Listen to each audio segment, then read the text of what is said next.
There is a specific kind of helplessness that comes with watching a situation slip completely out of your control. Days pass, options disappear, and eventually you hit absolute finality. A door closes, a grave is sealed. The story is over. For 3 siblings living in the small village of Bethany, Martha, Mary, and Lazarus, that moment of finality arrived in their own home. They had a deeply established relationship with Jesus. He stayed with them often, and their home was a place of constant warmth and trust. So when Lazarus contracted a severe, rapidly progressing illness, the sisters knew exactly what to do. They had watched Jesus heal strangers.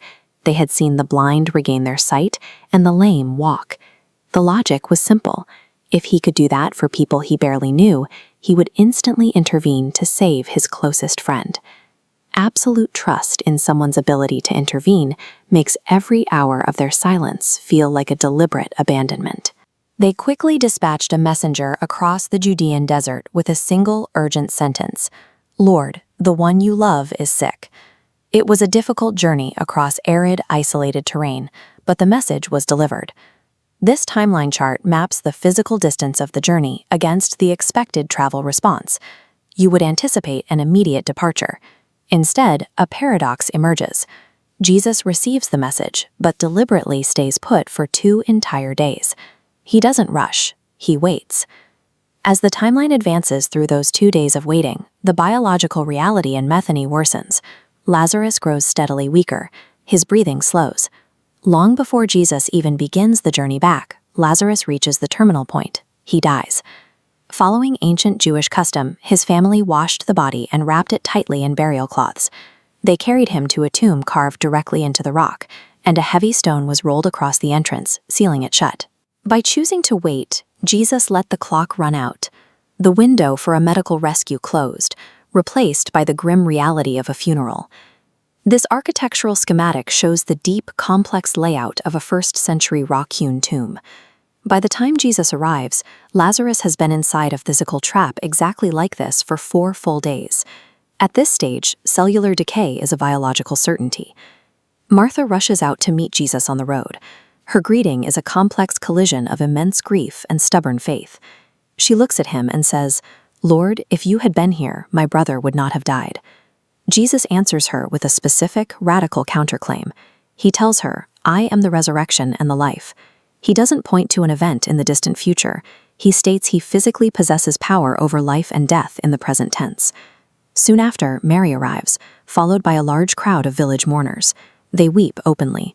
The sorrow in the air is heavy, communal, and absolute. Then something remarkable happens. Knowing perfectly well that he possesses the power to reverse the entire tragedy in a matter of seconds, Jesus stops. The shortest verse in the Bible records his reaction. Jesus wept. He steps into their immediate pain. Possessing ultimate authority over life and death does not require him to dismiss the crushing reality of human suffering. Jesus walks to the sealed cave and issues an unexpected instruction: "Take away the stone."